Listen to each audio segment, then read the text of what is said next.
originals are returned. You see that everybody gets royalties. You take care of everybody in your business for the rest of your life, and you get to keep your hair. Deal! I said, deal! You got a deal, buddy. So don't go thinking things are different than they are. Deal. Okay, so, I'm sure that when we leave here, you're all going to run to my booth and buy stuff, right? So we're trying a new thing.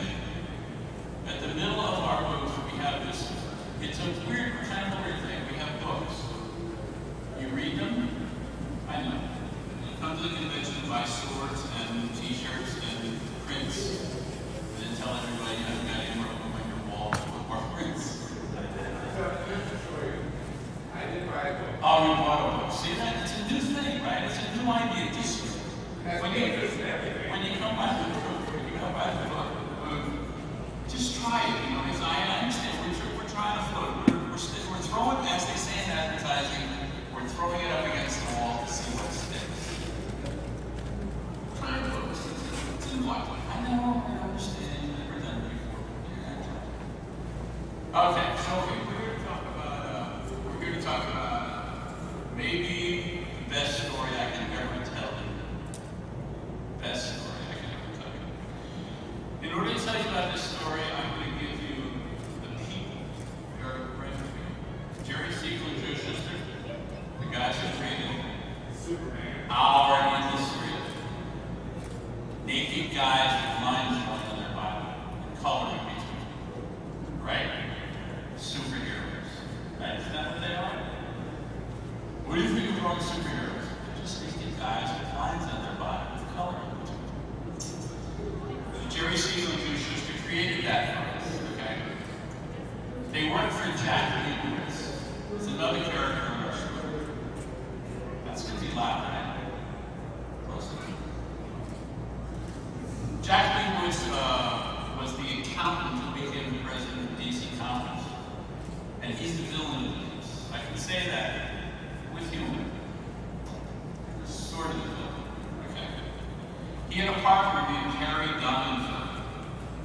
Harry Donenfeld was a well-known pastor.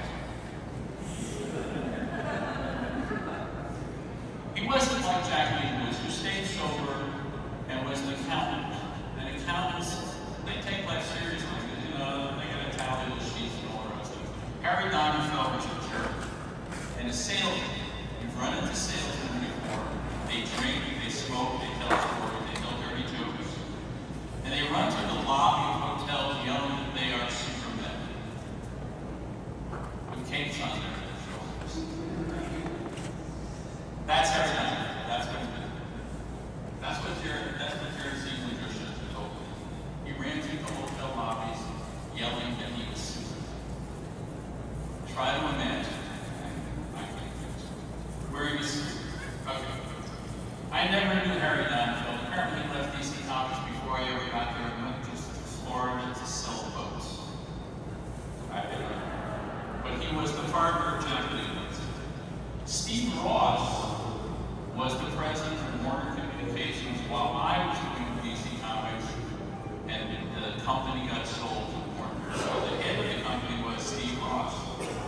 Now I'm telling you that because it was referred to it. And there's another guy who worked for Warner's, but he was the nephew of Jack Leibowitz. Jack Leibowitz, as I told you, was the publisher of DC Comics. J.M. a terrific guy, a great guy, a handsome guy, better looking than me, better smile. Hard to beat, right? Get them at Walmart for $80. Anyway. He came back from Korea, talked to his Uncle Jack, and said, Uncle Jack, I don't want to work for DC Comics. I want to do something else. So his Uncle Jack said, well, how about you handle licensing for all the DC Comics characters? Batman, Superman, all the characters. And you do the licensing. So he formed a company called Licensing Corporation of America and started licensing all the DC characters, turned into a multi-million-dollar company. Okay? J.M.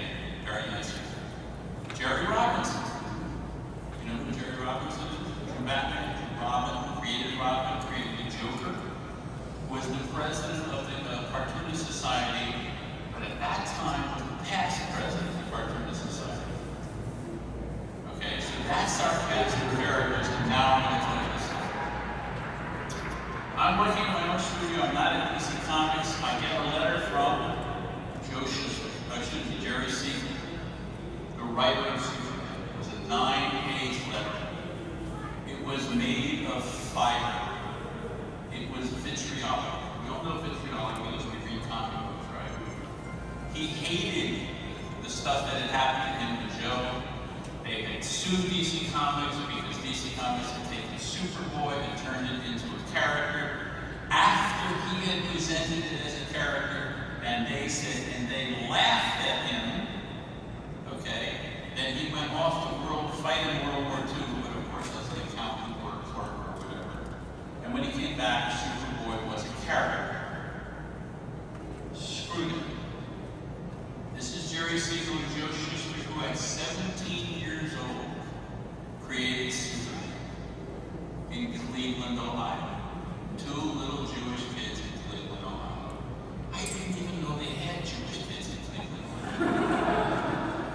2 little Jewish kids in Cleveland, Ohio got together and created Superman, the villain. Did you know that? At first, he was a villain. Then they thought, maybe that's not a good idea, so then they turned him into a hero. And then they sent Superman, the hero, off to the various syndicates across the country to try to get it done as a comic strip. And they failed. They all had to return the stuff returned to them, and they got turned down. So Superman was turned down by every syndicate in the country. But Jerry and Joe continued, and they worked for DC Comics, and they drew cowboys and Buck Rogers type characters, and they drew typical Western characters for DC Comics. And after a while, when they were like 21 years old, and they were now working professionally for DC Comics, they came to New York and they presented this silly Superman to DC Comics. Jack Lewis looked at it and went, okay, you know what? We'll print it. So they printed it in Action Comics. It was set up as a syndicated strip. You had to cut it apart with scissors and repaste it up as a comic book. Sure enough, they were willing to do it. And they signed a contract that said essentially that this Superman character belonged to DC Comics, belonged to Jack Lewis, belonged to Harry Donenfeld, who ran through hotels saying, I am Superman. And DC Comics pretended to treat them respectfully, and they let them do the comic books. And then they would hire away their assistants and bring them to New York in order to make Jerry and Joe move to New York, to move out of Cleveland, Ohio. And then they made deals. Jack Lewis made deals with an animation company that produced Superman cartoons. And Jerry and Joe got nearly no money. They had a syndicated strip of Superman, and Jerry and Joe got nearly no money. They got some money. They were treated all right, but they weren't treated well. And DC Comics continued not to treat them well, while DC Comics sold millions of comic books. In 3 months after Action Comic Books came out, they sold 1 million copies. And then they sold 1 million copies, and sold 1 million copies, until, well, Frederick Worth called The Seduction. Before that happened, Jerry and Joe had to protect themselves from DC Comics because DC Comics was treating them worse. I didn't know about any of this. When I was in school, my parents were in Germany. I came back, and I would ask them as I became an adult. I'm going to tell you the story from my perspective, okay? I became a comic book artist, and I would ask people about Jerry Siegel and Joe Shuster, and everybody would say, yes, it's bad. I'd say, what's bad? Jerry Siegel is bad.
chain of command for him.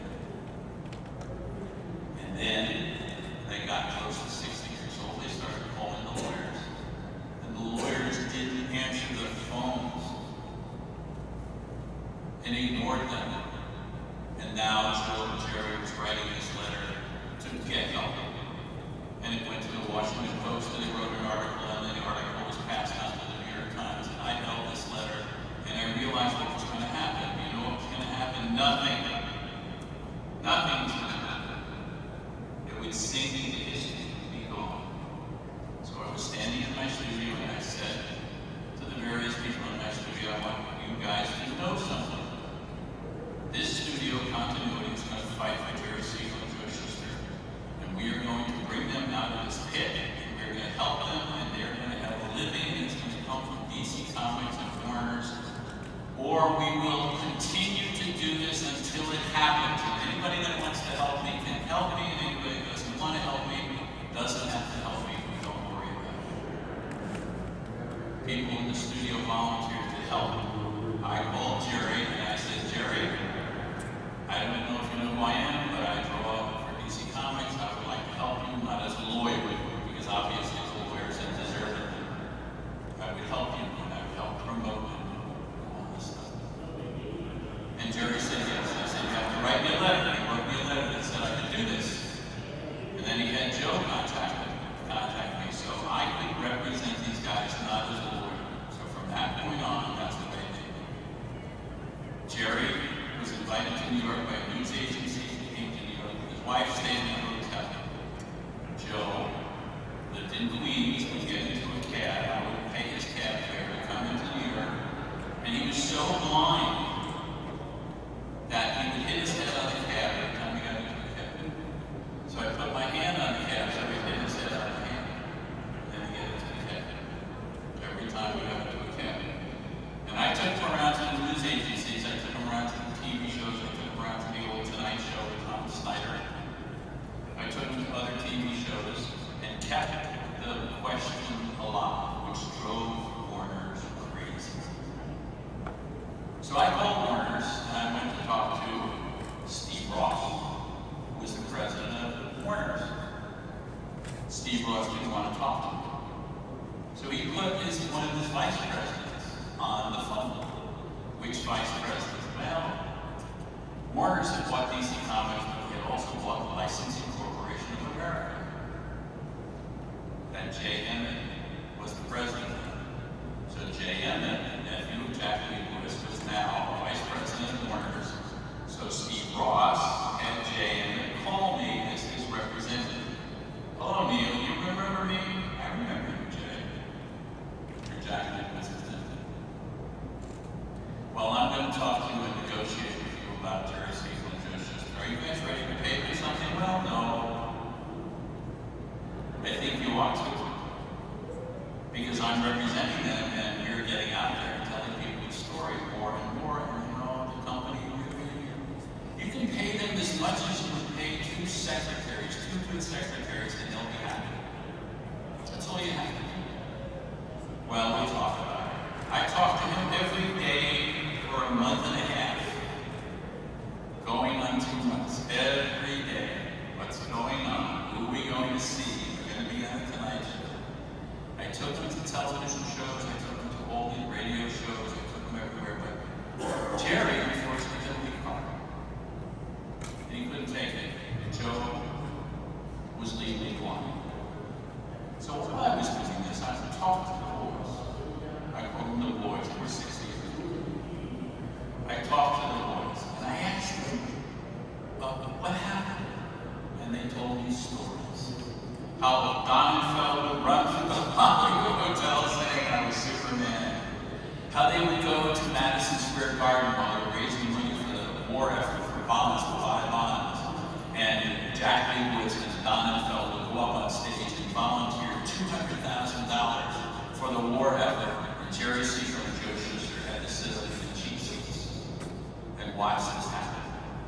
Ladies and gentlemen, the creators of Superman, Jack Lewis and Harry Donenfeld are going to donate $200,000. Harry and Joe, come on up on stage. Jerry and Joe in the audience, in the back, watching.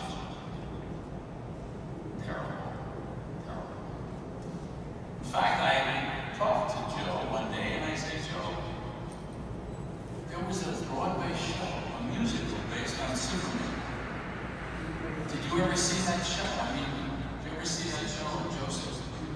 You know, I went down when the show was on, and I watched the people going on. I watched the President of the United States go through a show that was based on my character. I watched Broadway stars and Hollywood stars go in there, watch a show that was based on my characters. He says, you could not have a feeling like that. You could not have a feeling. I created that character. And there they were watching. I said, Joe, actually that was really what I wanted to know, but that's a great story. That's really terrific. I just wondered what you thought of the musical. And Joe says, I couldn't afford it. He couldn't afford a raincoat in the wintertime. And he acted as a delivery boy, half-blind delivery boy, until Jack Lee was discovered he was in the area, had him come up to his office and bought him a coat and says, don't deliver stuff in our area.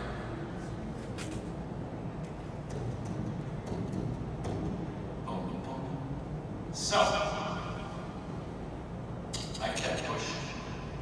J.M. had got on the phone to me one day, and J.M. had said, Neil, look, I don't know why you're doing this. You know, why don't you just drop it? This is old.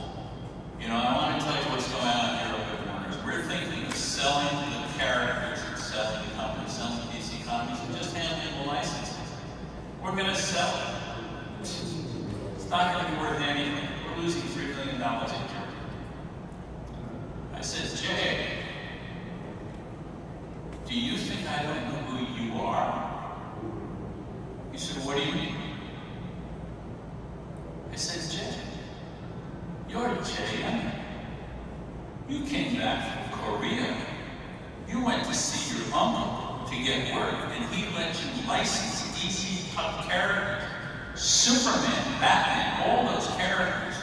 You made a multi-million-dollar company, and you're a rich son of a gun. And you're now a vice president of Warner Communications, and you're telling me that Warner's is going to sell off DC Comics?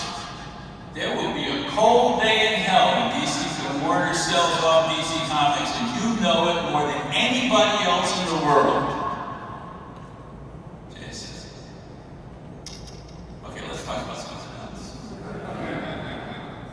And Neil, why do you think DC Comics is losing $3 million a year? I mean, this is kind of rough. I said, you're losing $3 million a year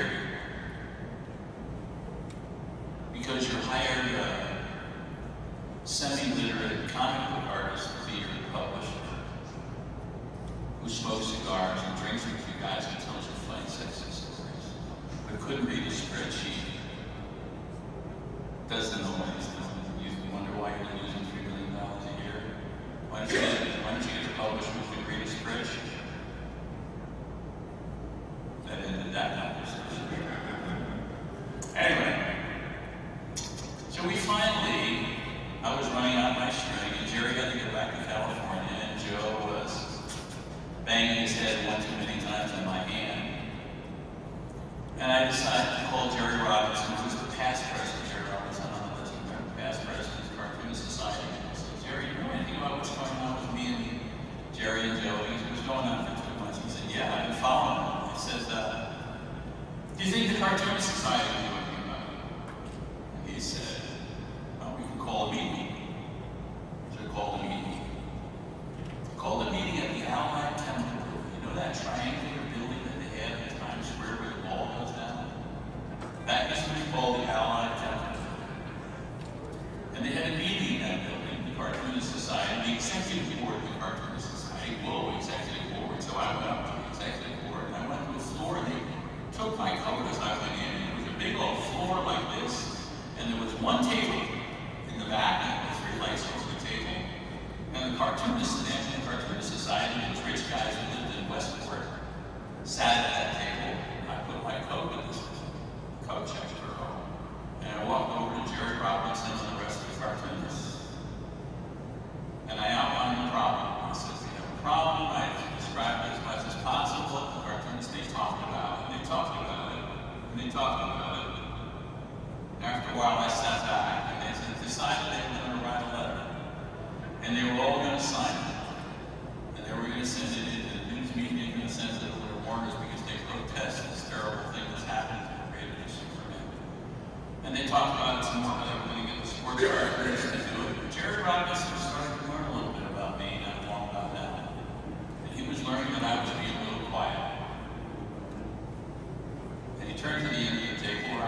dare you assholes ask me what I think about this? These are the two guys that created the comic book industry. These are the two guys that represents half of your income. You sit here like fat frogs living in your Westport and driving your goddamn Jaguars, and you know what? They're responsible for making your living, and you're telling me you're going to write a letter? Excuse me, go to hell! Only I took 15 minutes to say it. Then I got up and I walked away and I walked over to the cloakroom. And I got my coat. There was a man standing there, an Irish gentleman, a little short. I looked at the map of Ireland on his face. And he said, that was a pretty good speech. I said, I don't think it's going to do any good, but thank you. He said, no, that was a really good speech. I said, thank you. He said, you know what building this is? He said, yeah, I like Temple building, isn't it? He said, yeah. He said, but you know who owns this building? I said, I have no idea. He said, the International Press Corps owns this building. I said, really? That's really cool. I had no idea. He says, we have 3 floors here. I said, believe me, I had no idea. He says, you know who I am? I said, no, I don't know who you are. He says, I'm the president of the International Press Corps. And he said, if you want to have a press conference in this building tomorrow, you can have it. I said, buddy, you come with me. Took him over to the table, and I said, gentlemen, this is the president of the International Press Corps, and he tells us that we can have a press conference as soon as we want to have it. So we agreed by the next Tuesday, I guess it was Friday, next Tuesday, we were going to have a press conference at the Allied Chemical Building. All the newspapers and TV stations were there. All the Cartoonist Society, Don, there was a picture of Don with a war orphan with a tear coming out of his eye. Milton wrote in a letter, and Charlie Schultz wrote in a letter, and I read the letters and all the rest of it. I kind of stepped back. And I went back to my studio after our press conference, and I got a call from JM. He said, what do these guys want to sell for? I said, well, Jay, I don't know. It's a little rough. And I remember in those days, we weren't asking for much. We weren't asking for much. The boys wanted $20,000 a year. Remember, back in those days, it was a lot of money. Wanted $20,000 a year, and Warner's wasn't coming to it. So Jay says, how about, look, I'll tell you what, offer the boys $15,000 a year. I said, okay, this is our real offer, so we'll see what happens. And Jerry came in, and he says, you know, Neil, we go back to California. He had his heart condition. He said, I'll tell you what, whatever they offer, go for it. Take it. I said, Jerry, I will. And I said goodbye, and Jerry went down the elevator. I went and had a cup of coffee. Finished my coffee, called Jay back, and I said, Jay, I'm just not good with this. They're not going to take 15,000. They're pissed off. And you know they got the whole Cartoonist Society. I said, what do they want? 25,000. He said, fine. Okay, sounds like a deal to me. Sounds like a deal. So anyway, turned into a deal. So we had now that had been negotiations, and Byron Price and Ted, you know who Byron Price is, because it's moving on from history.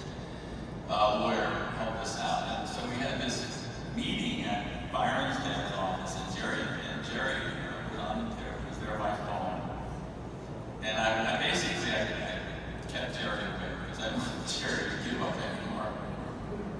And so Byron's dad, Ed Price, started to negotiate on the phone with the lawyers from Warner's and Jay Emmett, and I was sitting there when we're talking. He says, well, of course, they're going to be in a health plan, right? Dad says, what do you mean health plan? It's not going to be a health plan. It's just going to get us over a certain amount of years. said, no, they're employed right now. They're made them employees of Warner's, so they're going to be on the health plan, right? I mean, are we going to tell the news media that they're not going to be on the health plan? They're employees, aren't they? Well, I guess they are.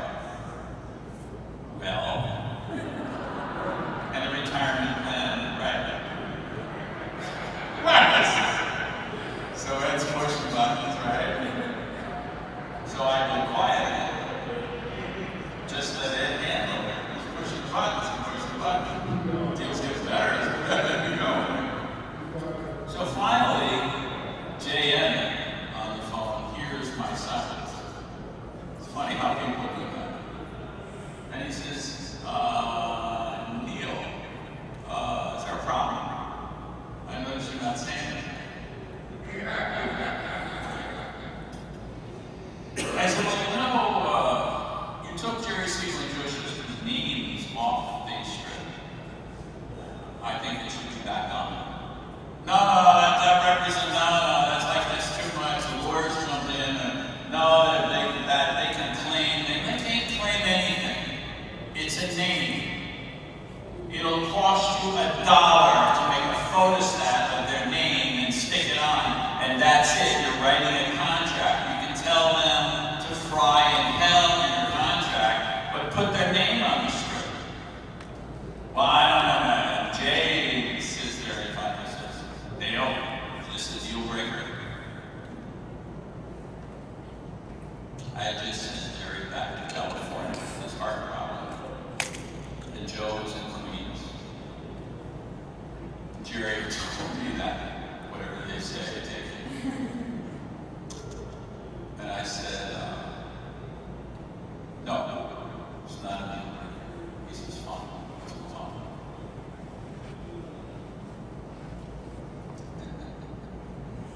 It was 5 o'clock.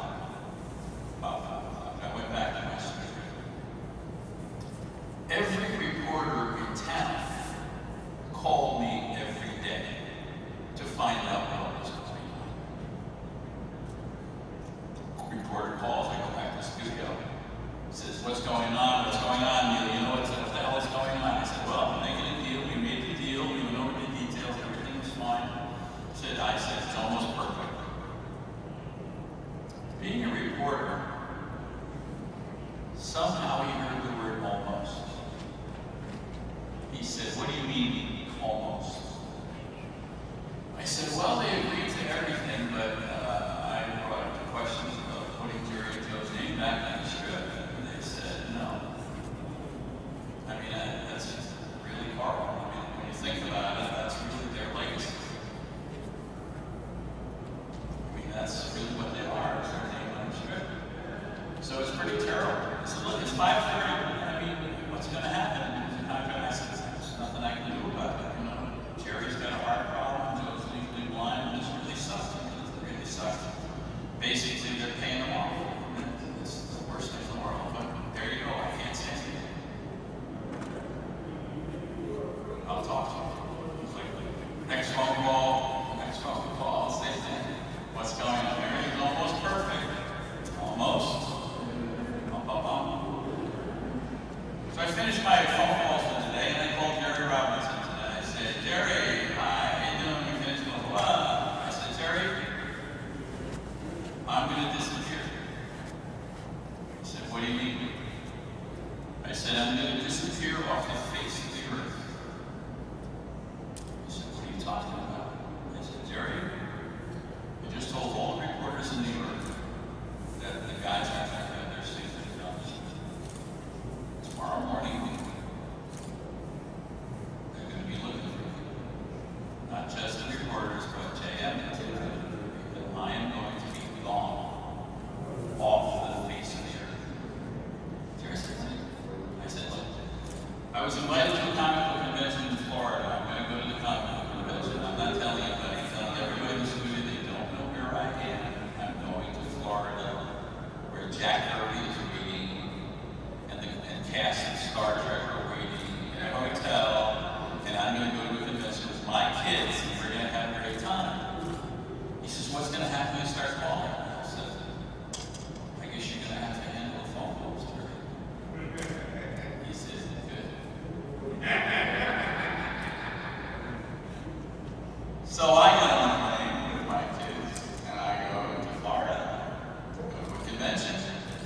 up in the morning and I'm walking through the lobby to have breakfast with Jack Kirby, who is like this. Neil, what's going on? What the hell's going on? Jerry sees you just like, what the hell's going on? I don't understand what the hell's going on. How did it end? I said, it's not ended. Jack, it hasn't ended yet. And a woman walks across the lobby with a phone in her hand. And she says, are you Neil Adams? And I say, yeah. She says, I have a phone call for you. Here's the phone. Pick up the phone, and it's Jerry Robinson. And Jerry Robinson says, are you sitting down? I said, no. He said, go sit down. I said, okay. I walked over to a chair, and I sat down. I said, what's going on? He says, Neil, the world is exploding.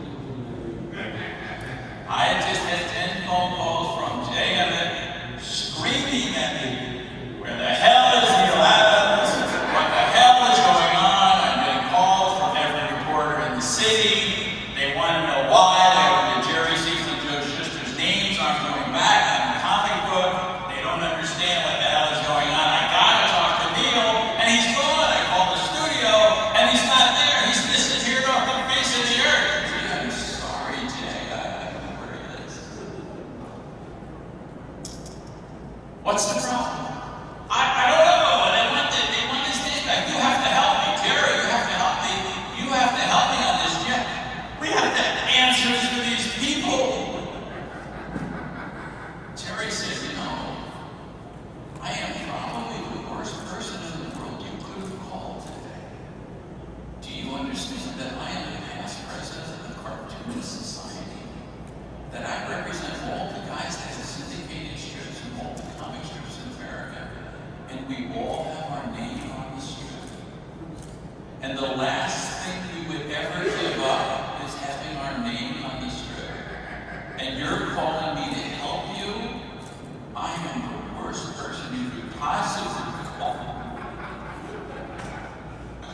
I think we should put their name back on the strip, because this doesn't. Fine. Their name's back on the strip. That's Jay. So Jay, that's almost perfect.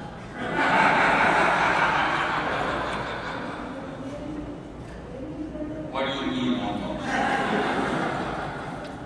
He said, well, you know, Jerry and Joe have been going through a lot of hard times, you know, and they had to fly to New York and they laid out some money and stuff. Wouldn't it be nice if Warner's, I don't know, gave them like a gift at the beginning of this to help them pay these bills? How much would you suggest? Oh, about $10,000 a piece, I think.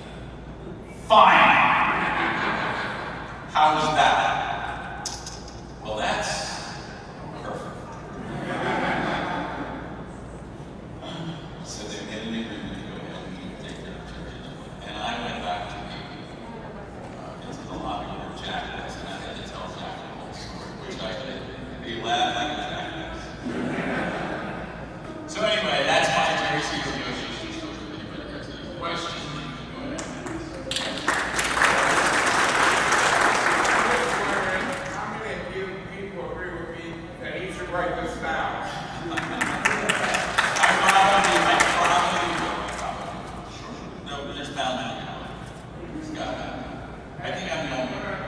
You see, Tip Seal, I think it's Tip Seal, wrote a book about something about Well, most of the people who write that, they don't know the facts. They really don't know the facts. because they were talking about illegalism. It's almost reminded me like, you know, it's 60 minutes to get the story. I'll tell you. I went on the Tomorrow Show. I went to the Tomorrow Show with Tom Snyder. And he interviewed me, and he did this interview. He was going to interview Jerry and Joe. And he talked to them for a while, and he came out to me and said, Neil, you got to help me here. I talked to Jerry, and he's like spitting poison out of his mouth. He's like spitting and saying vile, terrible things about these people who have been screwed. He said, then I turned to Joe, and it's like talking to an angel from heaven. He doesn't have a bad word for anybody.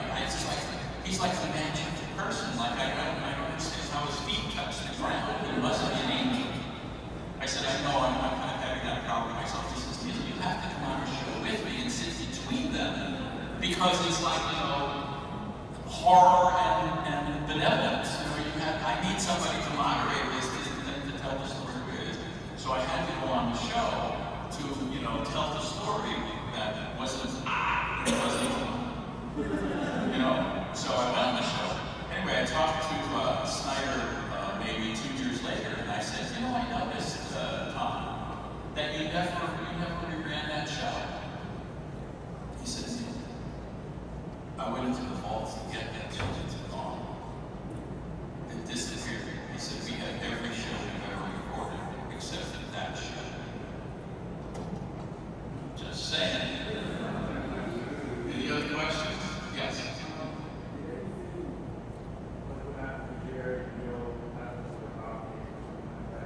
No, Bob Kane was canceled. I'm just saying. No, you had to have experienced Bob Kane firsthand to understand what kind of guy he was. He was a jerk and an asshole. When you have a conversation with somebody, and let's say you're a jerk, a little bit of a jerk, and you want to talk about yourself, and he wants to talk about himself. Bob couldn't stand the conversation if it wasn't about Bob Kane. I say, Bob Kane, Bob, I can remember a conversation. Bob, I really appreciate your stuff. I read the cartoon show that you did, and he said, yeah, well, I understand that you do my character as well. I said, yes, I do. He said, I'm not so sure you do it the way I think you should be doing it. I said, well, okay. They were talking about canceling it, so I actually felt that I was moving over. He says, yes, but the way I did it, and you have to understand the way I did it is the proper way to do it. He said, if you want to follow the model, you have to do it. Let me just describe how it should be. From my point of view, so you can understand that, that I planned everything there right at the beginning. Right.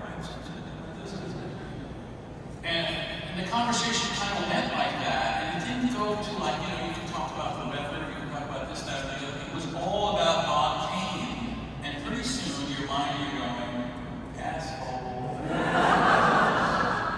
Just saying.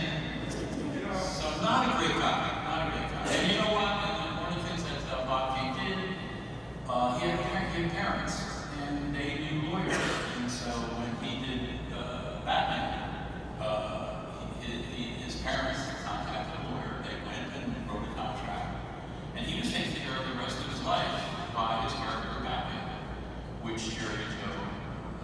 The thing about it is that if you're an asshole and you don't really care that much, and you're smart enough to have people representing you can do very well. If you're like Jerry and Joe, whose heart and soul are in what they do, and they lay it out to you, and you're an unscrupulous person, it's very easy to take advantage of it. And that's what they did. Jack Leibowitz was no more than an accountant. Don't think he was an evil person. He wasn't evil. He was just an accountant. There's nothing to say bad about accountants, but it's in the books, and you write the total, and that's the end of it. And if you can get this person to sign this piece of paper, that's what you do. Bob Kane did not do that. Bob Kane had parents and had a lawyer, and so he paid out very good. As opposed to Bill Finger, who whack-a-day boy, I don't know what's wrong with him, and he just didn't represent himself or ever say anything, even though he did the majority of the work. All the decisions for the character of Batman were Bill Finger's. But the decisions he made for himself or his life and representing himself was stupid. And he was his own worst enemy. And that's true of a lot of people. One of the things that I try to teach in our industry is one, how to represent yourself, how not to sign a contract when you're giving it, how to give it to somebody and get some real good advice, and to start to stand up for yourself and don't try not to be a jerk. Because you're a natural as artists and creative people, you're a natural jerks. So it's kind of good to go out and ask somebody to protect us just a little bit, and protect us, and make it possible for us to live a reasonable life. So that was a story, a quick story I can tell you about Harlan Ellison, who was a well-known jerk. But a good jerk in the good sense of whatever that is. I don't know what that is. But he's kind of good. Anyway, but Harlan is a good jerk. And Harlan was at a convention in San Diego after I had kind of stepped down. They had done Superman versus Muhammad Ali, and I had stepped back and sort of gone on strike against DC Marvel and disappeared and did other things. concerned, stood up and asked Harlan, what's going to happen now that Neil's gone? And Harlan said, yeah, Neil may have gone, but the publishers have to worry about the sons of the 11, which are all the people who listen to me when I talk. So, no, they were dealing with a much, much different crowd after that, much more educated crowd. Yes. Questions? Any other questions? Yes. What increased? Oh yes, quite substantially. No, they got really heavy increases. Very heavy. They lived very well. And Joe, for the first time in his life, married to a opportunistic woman. Messed him up, and Jerry and his wife, and Laura got to live a reasonable life. It's a good star in my notebook, I can tell you that. They did well. And they, by representing themselves, which they continue to do, they increased their income over the years. And you've heard all the legal stuff that's happened since then, of which I'm glad to be out of, not part of what I do. Yes? What's your greatest accomplishment to date? What's my greatest accomplishment? Yeah, like drawing. Professional, my kids. My kids are the best I've done so far. I'd like to make a few more. Good. Starting to have grandkids now like that. That's good. Professionally, Batman Odyssey, something that people ought to read. If they don't, they should come to my table and I'll show them why they should read it. I'm now working on the Superman New Gods, Jack Kirby's New Gods, trying not to mess up Jack Kirby's New Gods like everybody else does. Creating my own company, continuity. And essentially, I think I've been a great influence, and I don't have to say the word great easily, on the industry in all these different areas. Because when I came into comic books, it was like going into the Neanderthal camp of cavemen. They didn't know what they were doing, there were no contracts, there were gorillas, there were just monkeys swinging through the trees. I had come from the real world. We had contracts, we had purchase orders, we had actual things, pieces of paper. Different people were paid different amounts of money because of their skill level. In our industry, everybody got paid the same crappy amount of money. It was lousy, crappy, and it stayed that way for a decade and a half. It was very hard to move it off of that spot. I got contracts, I got the artwork returned, I got the, I'll tell you a story. I'll tell you a story. And I got it quick. I got to get back to the table. You guys have to go back and buy some. Just saying. It's a deal between the two. Just dump your wallet on the table. Just saying. Talking to lawyers at these companies. It's hard to talk to lawyers at normal conferences. They hide behind, some tree stumps and stuff. They're really rats' heads. Anyway, talking to guys at these comics, and I'm talking to the publisher. And I said, look, we ought to get royalties for what we do. And they said, no, you don't get royalties for doing a comic book, you just get paid for comics. No. We're doing books. And we're not doing books, we're doing magazines. No, we're not doing magazines. Let me tell you something about magazines that you don't know, sir. Okay? Magazines is this, magazine is something that goes out on a certain subject, and what you do is you get advertisers to add advertising in your magazine, and that's what pays for the magazines. If you think for one moment that a magazine pays for itself by the number of articles in it, you are incorrect. 2/3 to 3/4 of any magazine that goes out is advertising based, not comic books.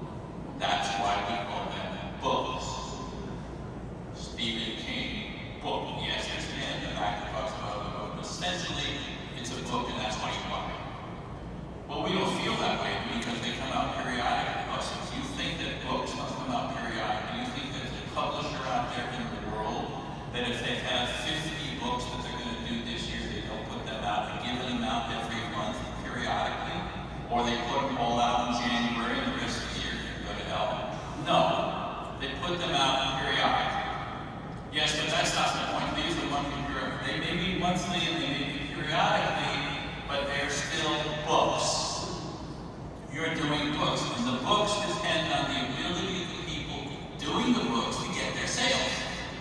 Well, we don't think so. A lot of people are doing our books, and we're paying everybody the same rate. You know, that is true.